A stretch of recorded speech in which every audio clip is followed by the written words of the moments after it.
قال ولا الجهاد في سبيل الله إلا رجل خرج بنفسه وماله ثم لم يرجع من ذلك بشيء رواه البخاري. برادران عزیز، دیروز ما شما درباره دی ذوالحجه خواندیم، اما متاسفانه که درس ریکارد هم نشده بود و اینجا ما خودم که بودم میوت شده بودم، یعنی صدای ما را برادران نمیشنویدن. اما میخواهیم که باز درس تکرار بکنیم و انشالله که امروز خو صدای ما را دارین.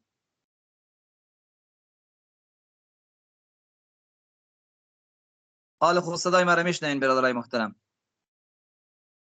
بله الحمدلله استاد بزرگوار صدایتان را میشنویم. جزاکم الله خیرا.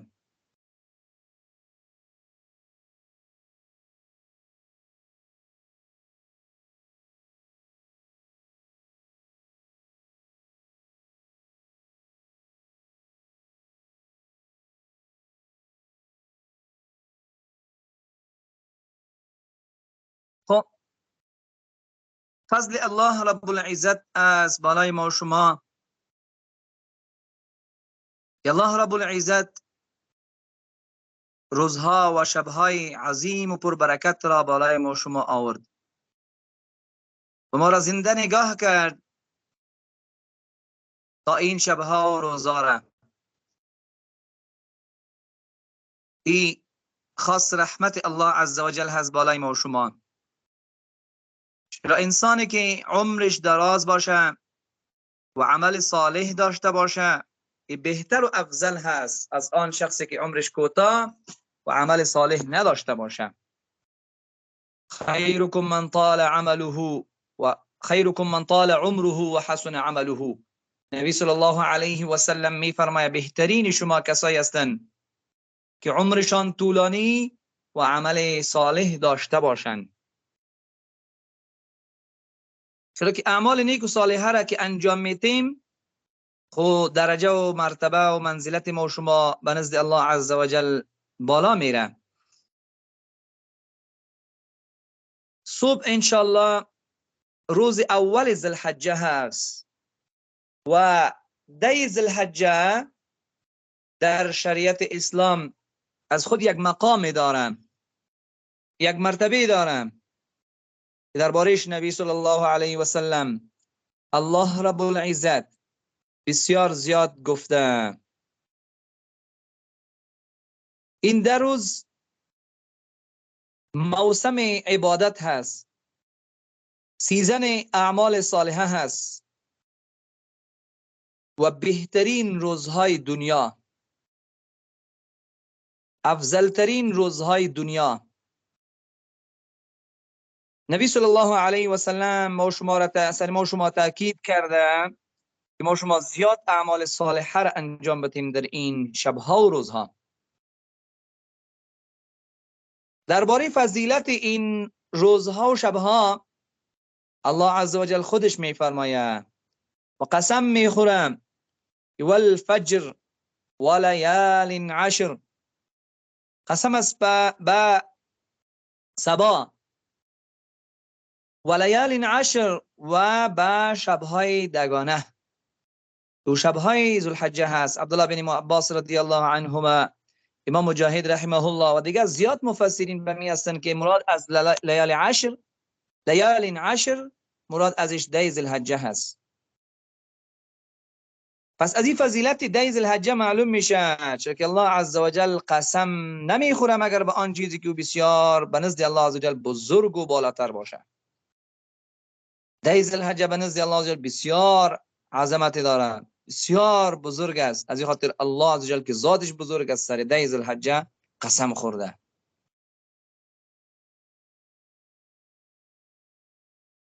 و بهترین روزهای دنیا نبی صلی الله علیه و سلم می فرمایند که فضل ایام الدنیا ایام العشر، فضیلت ایام عشر سر تمام روزهای دنیا هست. یعنی سر تمام روزهای دنیا فضیلت روزهای 10 ذوالحجه بسیار زیاد هست. حتی میگه جهاد در راه الله عزوجل هم به این رسیدن نمیتونه مگر آن شخصی که همراه مال و همراه جان خود بیرون میبره و جهاد میکنه و هیچ چیز همراه خود پس نمیاره، خودش هم شهید میشه و مالش هم در راه الله عزوجل مصرف میشه. پس از این هم معلوم میشه که 10 ذوالحجه بهترین روزهای دنیا هست، بهترین روزهای دنیا. ای چرا الله عزوجل بر این روزها فضیلت داده؟ روزها و ماها و همچنان بعضی اوقات را که الله عزوجل فضیلت میده یا فضیلت داده به خاطر که دو اعمال انجام داده میشه و عمل انسان به نزد الله عزوجل بسیار معتبر هست. رمضان بسیار ماه پر برکت است. چرا الله عزوجل برای ماه رمضان سر 11 ماه دیگه فضیلت داده؟ چرا که در ماه رمضان اعمال بسیار زیبا و اعمال بسیار بزرگ انجام داده میشه. روز جمعه چرا افضل ترین روز است به نزد الله عزوجل؟ چرا که در روز جمعه مردم ذکر الله را میکنن، تلاوت سوره کهف میکنن، نماز جمعه را میخوانن، و خطبه امام میشینن، خطبه امام میشنون. پس همچنان 10 ذوالحجه از این خاطر بهتر افضل است که در 10 ذوالحجه اعمال بسیار بزرگ انجام داده میشه.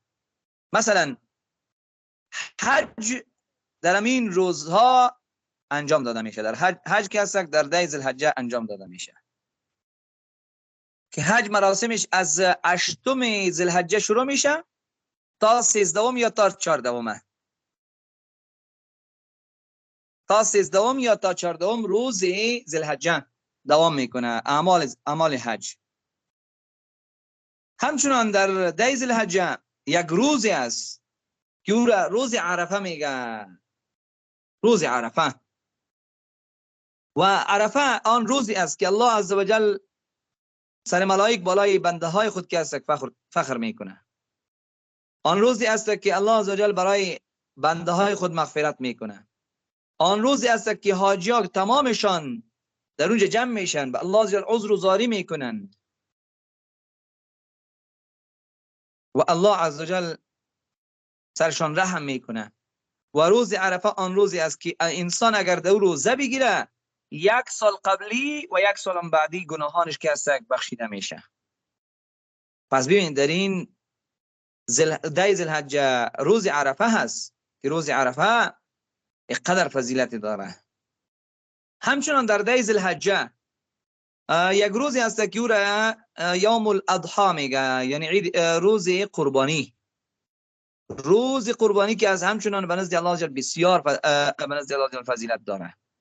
نبی صلی الله علیه و سلم میفرماید اعظم الایام عند الله یوم النحر. در عظیم ترین روزها به نزد الله جل روز قربانی هست. روز قربانی. ثم یوم القار، باز روز بعدیش کدام روز است؟ او هم بسیار بهتر و افضل هست.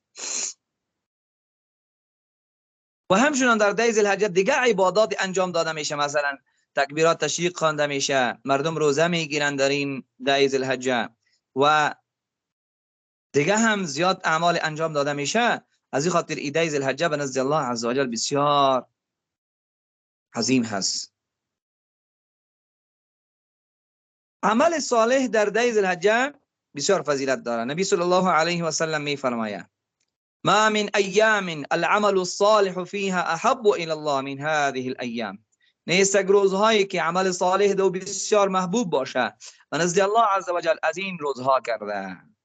یعنی در هیچ روزهای دیگه عمل از این روزها کرده افضل نیست.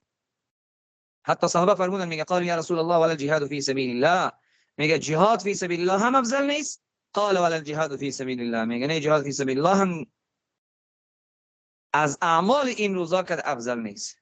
الا رجل خرج بنفسه و ماله ثم لم يرجع من ذلك بشيء، مگر آن شخصی که همراه مال و نفس خود بیرون در راه الله عزوجل و باز هیچ چیز همراه خود نیاره، یعنی کل جانش هم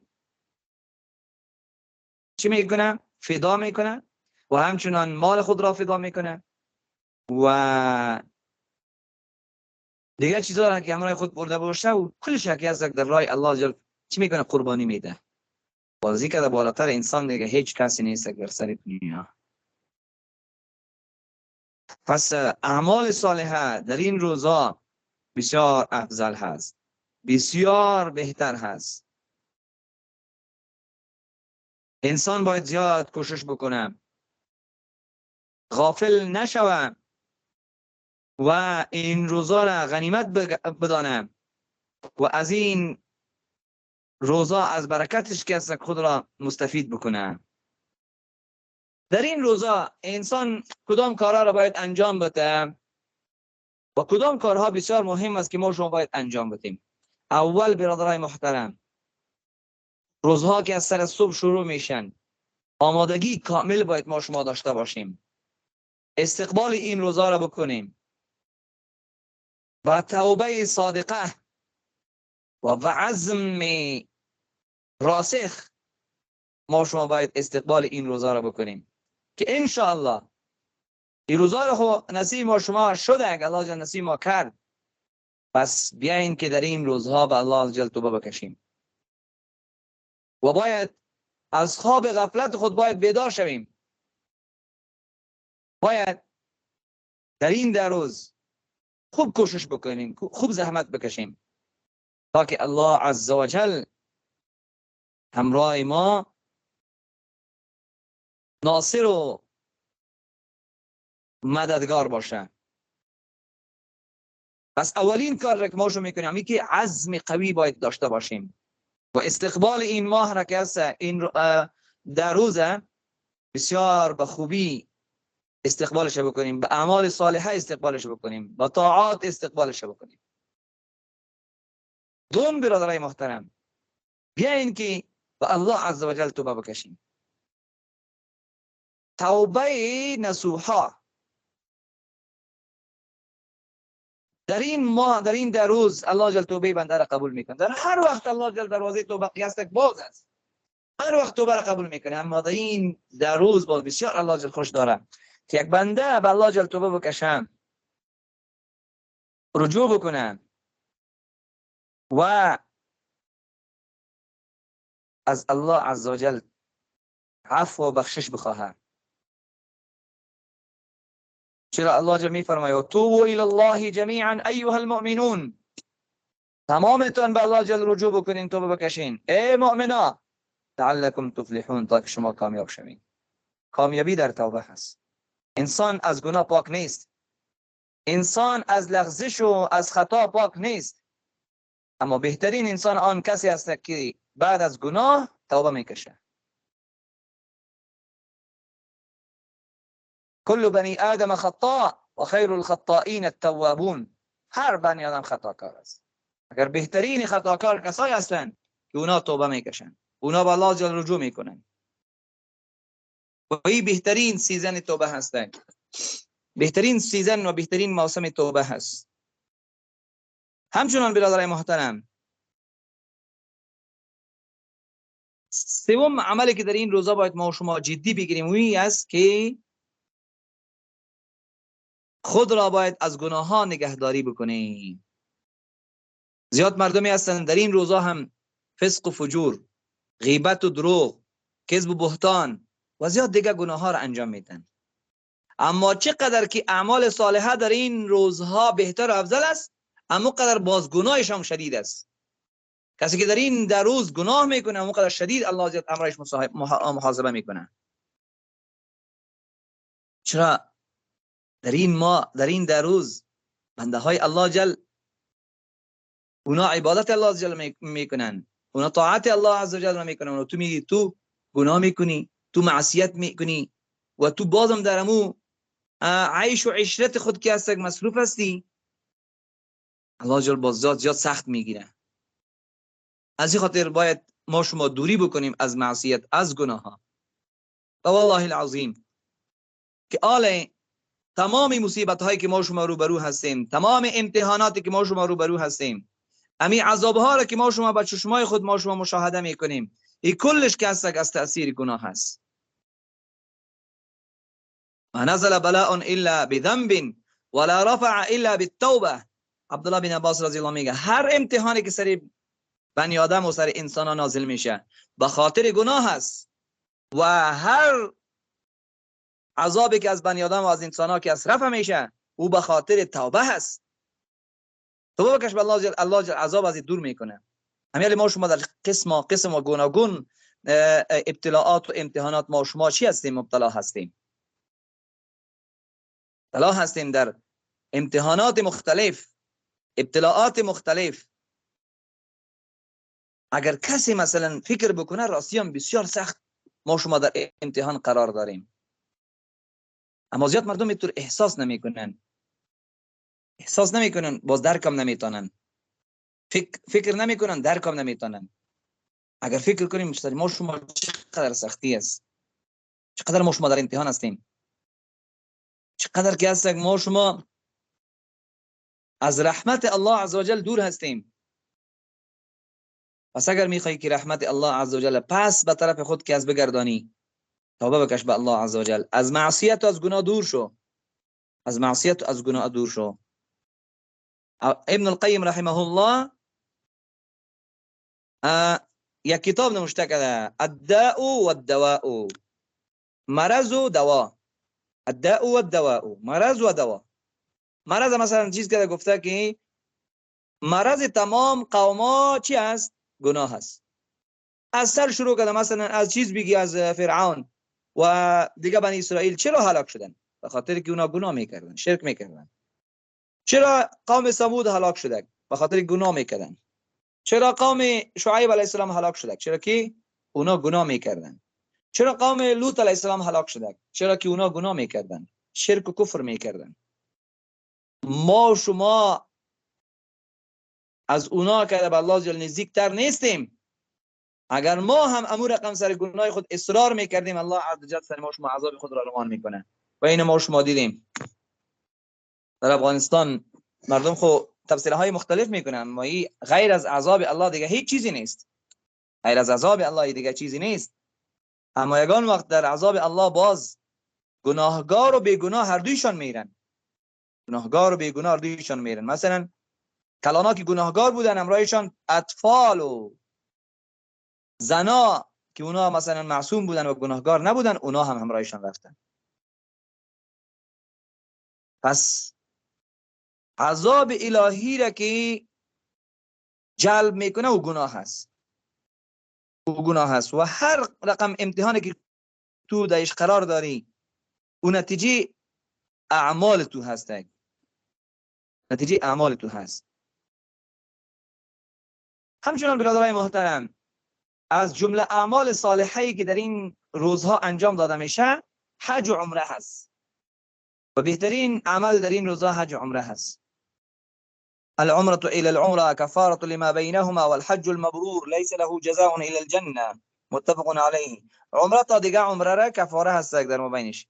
و حج مبرور یعنی حجی که انسان همراهش نیکوکار شوه، او جزا و بدله دیگه نداره مگر جنت.